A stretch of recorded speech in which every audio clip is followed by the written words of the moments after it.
So a strategic yes is something that takes you closer to where you want to be. So it's things that you should be putting your hand up for once you've set great boundaries, and or you've just freed up a bit of time to really sit down and prioritize. Those are the things that are going to take you where you want to go.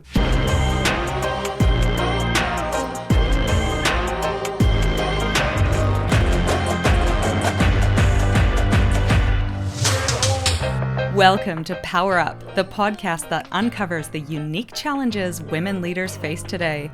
Join your hosts Nat and Kristen as we dive into the tough topics and provide actionable insights you can apply right now. Don't forget to hit subscribe so you don't miss any episodes. Hello! Thanks for listening. Today we're chatting about the importance of strategic yeses. That is, saying yes to the right things that can advance our careers. Because obviously at Powsuit, we are all about helping all of us advance our careers. And the goal of this podcast is to give you the tools and confidence to build your career on your terms. You can also check us out at powsuit.com for more. Yeah, so we've been speaking to a lot of people, and a consistent theme has come through, Nat, in our interviews with successful women, and that has been they know how to say no and they know when to say yes. Is it also that they call themselves successful women? Yeah. I love the emphasis on that. They do know how to say no and yes, and I've battled with this a lot. Who doesn't? Well, I don't know. Do you battle with it? Yeah. I remember last year I lived with a couple of friends for 3 months, and we read a boundaries book every morning, and it was eye-opening to all of us, specifically two of us. One of us was actually quite good at it. That was not me. That how many boundaries, and the two parts of boundaries, setting and enforcing them. And I was quite good at setting them, turns out. Terrible at enforcing them. What about you? Ah, very good. Well, historically I like to be a people pleaser, as many do. And I possibly have a fear of disappointing. So depending on stakeholders or my dad or whatever, just weird stuff Parents. I know wrapped up in, I don't want to disappoint. And there's this idea of what success looks like. And when we don't have a clear direction or a clear path as to what that looks like, you kind of just say yes to everything. So you don't know where to set the boundaries. Absolutely. And I think for me I was actually quite good at saying, no, I don't want to do that, or no to different things, because I feel like I've lived my life having to sort of turn things down. But I always got kerfuffled by when someone then responded saying, or in the future came back to me expecting me to do it anyway, that little thing. And so I end up saying yes all the time, because I was like, oh, I'm sure I said no to this, but obviously that didn't make sense. And in this book, I should link to the book below, it told us the 7 different reactions people give you to setting boundaries, and only one of them is great, good for you. The 6 others are various levels of accidental or on purpose manipulation to get you to actually let go of your boundary, which is why I found myself doing all sorts of things for all sorts of people while also feeling very disgruntled doing it. Yeah, which leads to kind of that point of it's emotionally easier to say yes to all things, because it's really hard to stick to your guns.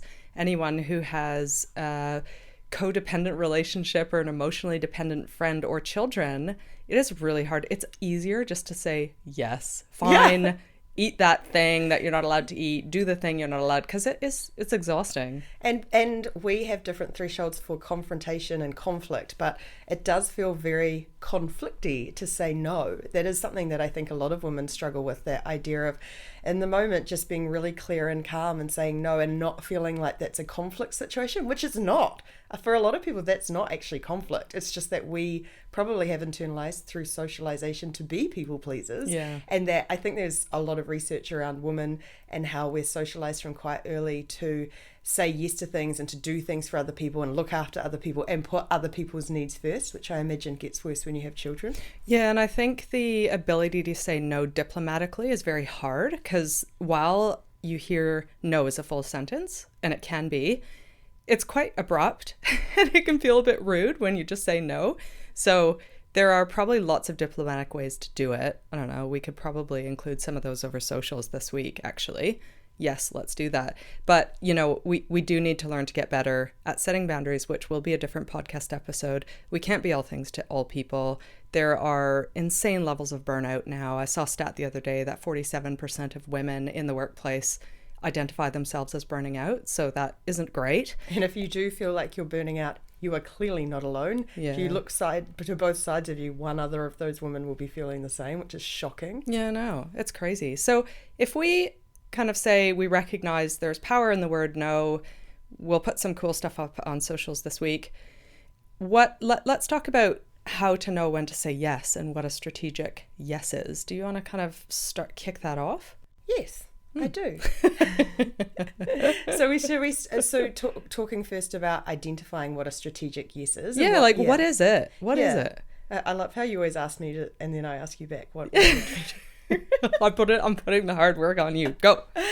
So a strategic yes is something that takes you closer to where you want to be. So it's things that you should be putting your hand up for once you've set great boundaries and or you've just freed up a bit of time to really sit down and prioritize. Those are the things that are going to take you where you want to go, be it helping you show strategic value at work through really understanding work priorities or personal priorities, which could be even anything down to having more downtime. That is actually a strategic priority for a lot of people. So that's actually totally fine as well. Yeah, I kind of like to think of it from an organizational point of view and how, just imagine a leadership team going into strategic planning.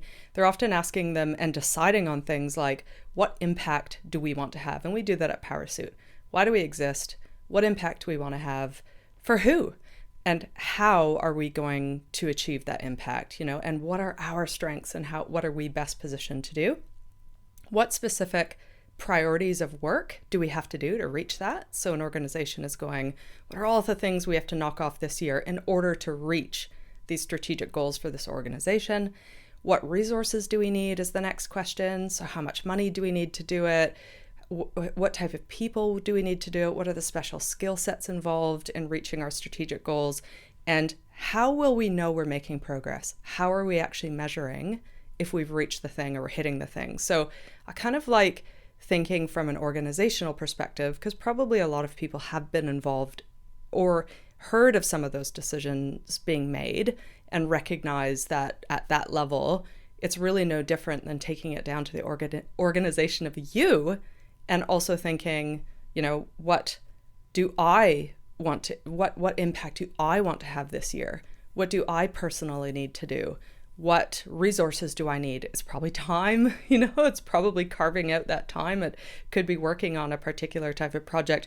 And how will you know you're making progress towards that thing? I really like that. I love the idea at Powrup of taking these really common ideas that we all understand, strategic organizational priorities, and applying them to our own selves and thinking of ourselves as we talk about it fairly often, but a good friend of ours, Rachel, talks about your personal board of directors, which we will be talking about in a future episode. But if you see yourself as a business, the business of you, what are your strategic priorities in life? Because we do only get one life, and I often think about that. And I know people often say you don't lie on your deathbed thinking I should work more, I should have worked more. But what you can get out of work and what you can get out of life when you set strategic yeses up is that you live each part to its best. And we were having a great conversation yesterday with someone, and I can't remember I'm gonna put you on the spot, the idea of work-life balance that he rails against. And what did he call it? Work-life integration, and that concept that we don't have balance. On any given day you may be more focused on work, on your kids or your home life. That doesn't actually matter.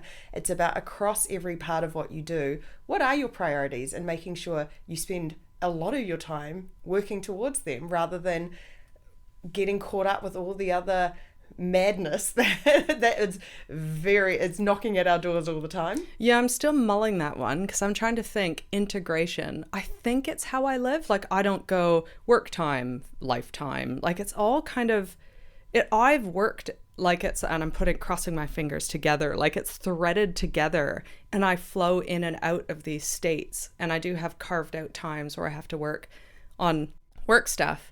But I guess if you're in a flexible environment where you have to go do personal stuff too, I don't know. I just feel like there's that constant flow, and I don't know if that's what integration is. I don't know if it is for everyone. I think if that's Yeah. how you work, that's how you work. I think for other people, it might literally be, I work these hours, I don't work these hours. But basically, the concept of you've got these two things, how do you integrate them best to work for you, Yeah, rather right. than Oh, yeah. trying to achieve this Okay. theoretical balance that no one can. So it No, I makes like us all look that. like So you're failures or always feel failing. like failures. I like that. I like that. Because you're right. Integration for me means flexibility.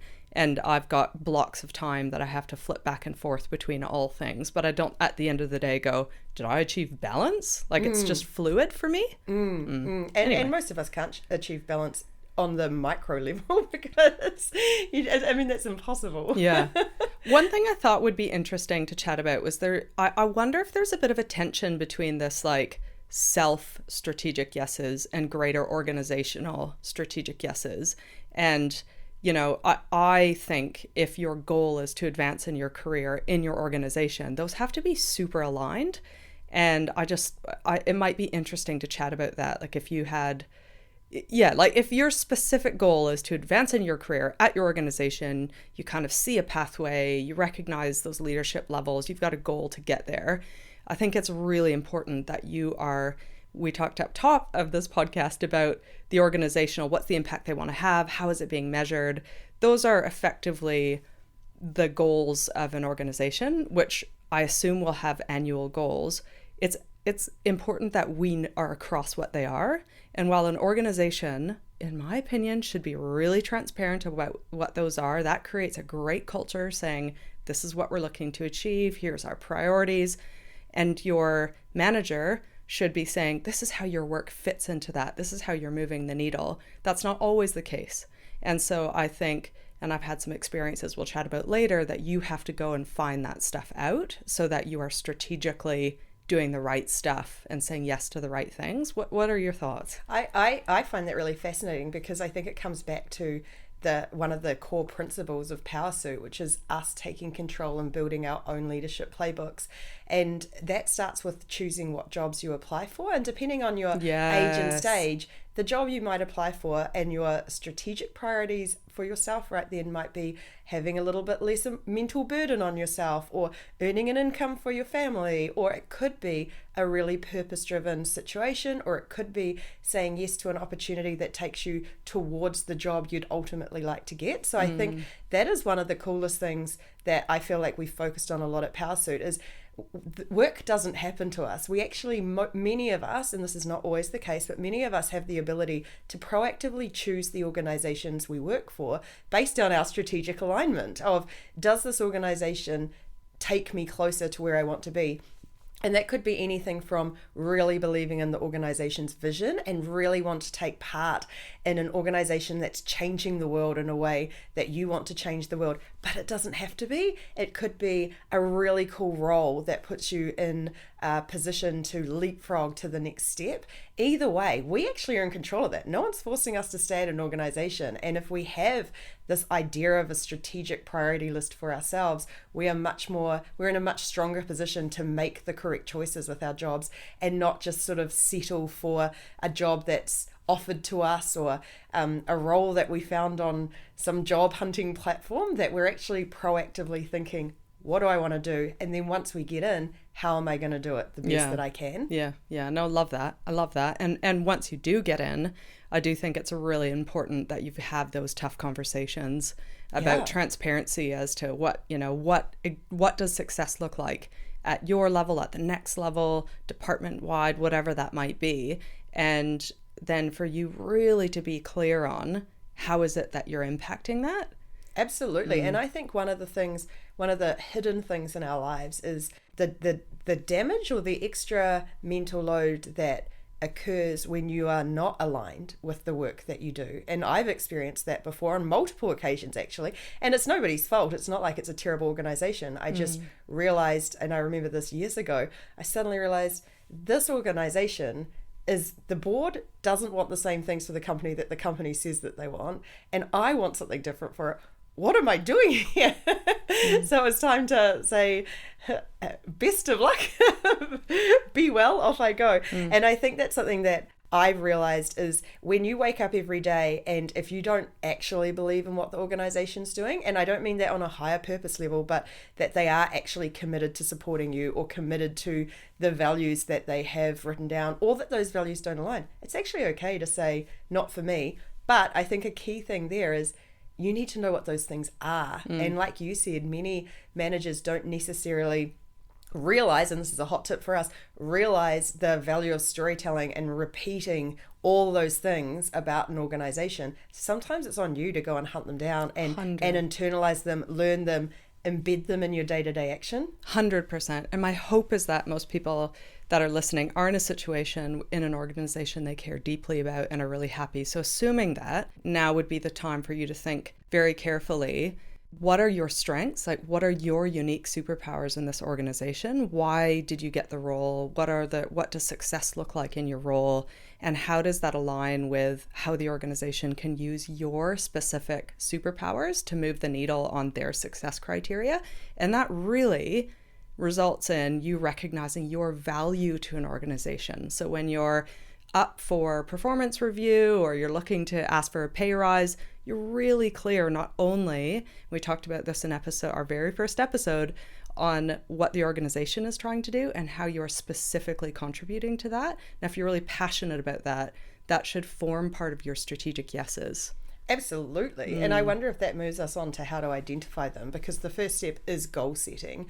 And I used to cringe when I heard the word goal setting because I was like, I don't set goals. But then over the years, every now and again, if someone asks me what am I working on or what I'm thinking about, those goals just top of mind. And I realize I actually am a goal setter. But I find sometimes I know it works for a lot of people, the real formal sitting down at the beginning of the year, this is 5 things I want to tick off. That's not for me. But at any one time, there are definitely a couple of things that I'm trying to work on.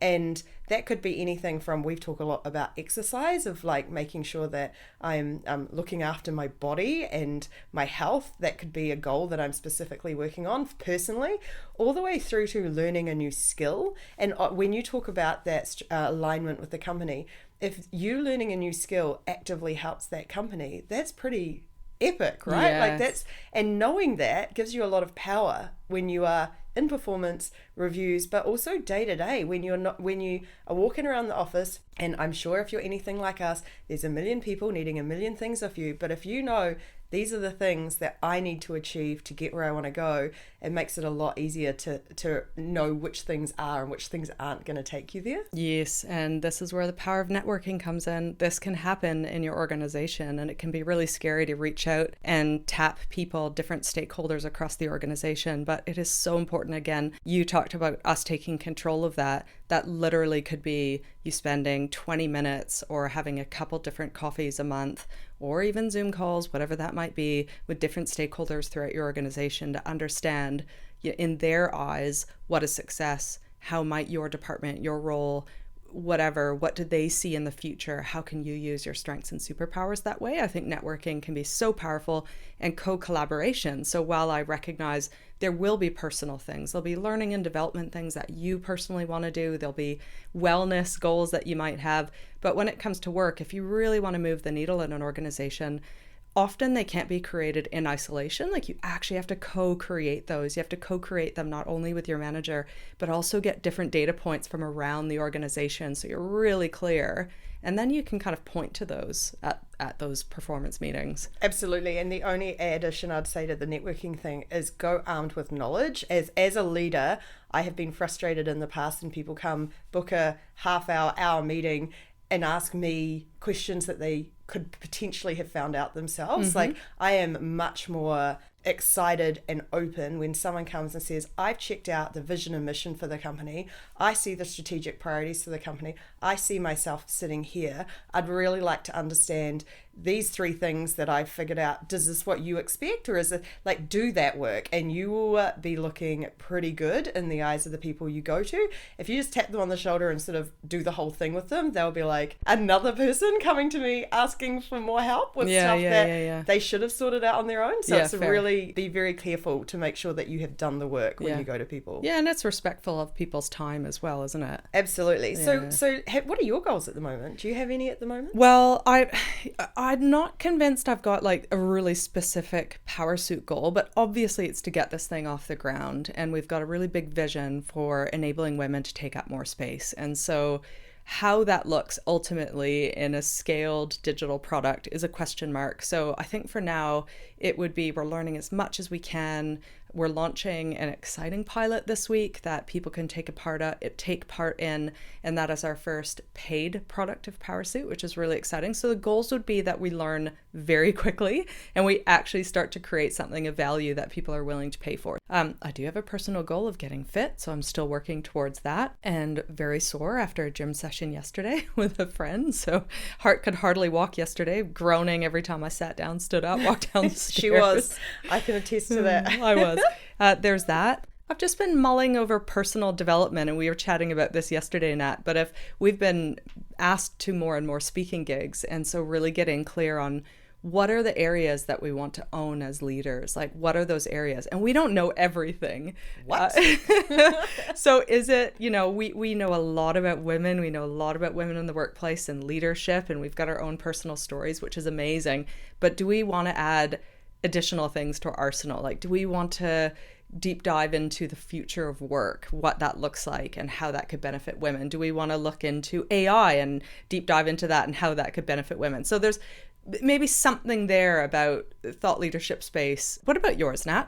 I've added a couple. I've made myself the guinea pig for this week's newsletter, but thinking specifically about Powrup, there's a couple of stretch goals that I have. One is, we've come out of an investing platform that was New Zealand based, so I am really committed to growing Powrup globally as quickly as possible, which means breaking through some of those mental barriers about, it's very easy to be successful amongst people you know and the networks you already have. So really making that leap in startups to a totally new audience who doesn't know who you are. So that's one of my goals, is to build those skills and networks. The second thing is a growth one as well, of this is, we're bootstrapping this company, and bootstrapping means we are funding it, we are devoting our time to it for free to try and get it off the ground, which is a lot of work. And everything we do that you see, all the glamorous pictures, all the podcasts, all the newsletters, all the social media, comes from us too. And there is a ton of skills to learn in that area until we are in a position to hire someone. So learning how to use Instagram properly, learning how to build networks on LinkedIn, learning even stupid IT support stuff, setting up emails. So just broadening those skills and adapting them. I've been in tech for 20 years and a lot of stuff has changed. So refreshing those after about 5 years of having this incredible team helping us do it, so that we can get off the ground. And then yes, the product side of things, to really take us from nothing, or a couple of really cool free tools, to the first paid tool, I think is the other biggie. And all of those things require a lot of discipline and skills. So those would be my Powrup goals. Great. So I think anyone that is listening also can really start to identify what your goals are, because that is the first part of strategic yeses, which leads us to the second part, which is, what are all the ways that we can meet those goals, and all of the different type of work we can do and the actions that we can take. So obviously with getting fit, it is having a routine of exercise. With things like building Powrup, we have to prioritize where our time is spent each week to achieve those goals. And I think it is really important to get clear on the specific activity that is going to get you to that goal. Absolutely. So I like to think of it as a quick brainstorming session, which again, I use myself as a guinea pig, but I do this quite regularly, of what are the things that I need to do now. So for example, even with something like Instagram, talk to a couple of people about the tools they use, download those tools. You'll see if you follow us on Instagram, I played with an AI picture tool the other day. That was a 20-minute task. That was just an action I had down of, I know AI is a thing. We know that there's a bunch of stuff that's happening around the area. One of my actions was playing with it. Yep, exercise, obviously another one. I think when it comes to expanding your networks, there's a whole bunch of actions. Going out for coffees with people, talking more on LinkedIn is one of the actions that I was thinking a lot about. Finding new opportunities to connect with people at a different level, I think is cool, because, and I actually heard the other day, an opportunity to do exactly this, join a running club that a couple of friends I know are involved in. they're all extremely incredible leaders themselves. So it'd be great to meet some of the people they go running with. So there is, even if you just sit down and write out 5 to 10, we're huge fans of not overcooking it. Like, don't give yourself 100 tasks because you'll end up exhausted, and stop. 5 to 10 different actions that you could commit to that feel like something that would take you close to your goals. And same with the goal setting, 1 to 3, no more. If you've got more than 3 goals, you're not going to be able to prioritize all of them, in my opinion, unless you have a lot more spare time than we do. And I think then what starts to get really clear is you're presented with opportunities all the time, that can fill your time. And by actually charting out what the goals are and what are all the different ways you can reach it, prioritizing them based on your strength and impact, that kind of thing, then you can start to go, when something comes out of left field, like we've had a few opportunities to go chat with people in the broader women's space to do, it could be with a finance bent, or it could be with a mum bent, or we've had a few different opportunities. And that's where the kind of red lights at this stage in our business should flare. And it should be, that's when you start to recognize, ooh, are these one of the ways that I can reach my goals? And that's when the sirens kind of go up and you go, if I say yes to that, it is kind of, it's not wasting time, but it's not moving me closer. And it's actually slowing me down from moving me closer to the goals. Not sure if that was a great example, but I just think when you have that stuff that's really clear, it's the left field stuff that comes. And if that left field stuff is an opportunity that aligns with the goals, can shortcut that stuff, great. But if it's often, it can be kind of time wasting and confusing and take you and distract you, I think. Well, another great example, we talk a lot about meeting minutes, and women by and large tend to take on the majority of work like that. When you've set up your goals and the activities that can take you close to your goals, I almost guarantee that writing meeting minutes for everyone in the meeting is not one of them. Yeah. Because no one's going to recognize that as something that's taking you forward to whatever the organization's goals are. That lets you go next time that comes to you as a request to go, great, how are we as a team going to deal with this work that's not strategic? I'll take them this time, you take them next time. How are we going to share this load? Because none of this is strategic. So having that structure around the goals and activities that will take you there helps you really identify things that don't fall out, which is what you were saying. Yeah. I remember when I first got into my very first job, and I very quickly got to understand the business. And the way I did that was I was super observant. So for the first 6 months there, I just soaked everything up. I was the biggest listener. I was so observant because I was also working out how this whole workplace thing worked. And just coming from uni, I remember sitting in a meeting, looking around, and I'm like, all these young people, they were all quite young. They're working? Like, we're not talking about like snowboarding or our weekends. And I just found that really, I don't know, I was just struck with that. Ooh, this is like business time.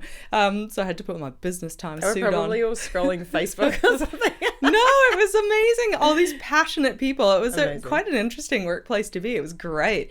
But I was really observant was number one, just to get a sense of how everything worked, but also what really mattered at that organization. What were the things? It was publicly listed at that time. So obviously share price mattered, which meant revenue mattered, which meant growth mattered. And I was like, great, because that's where I could contribute. So I remember I was working with this colleague who was a male, and he was picked and shoulder tapped to be part of a strategic project and be kind of the numbers guy. And it was really interesting because we both came in with the same degree and the same experience, but he was picked to be the numbers guy, which was not helpful for my confidence around, how women tend to not the numbers people. So he got to work these late evenings with all these VPs, and he got a massive rise, and it was all very yucky. But I was like, okay, fine. Competitive nature kicked in, and I was like, how am I going to contribute with my superpowers?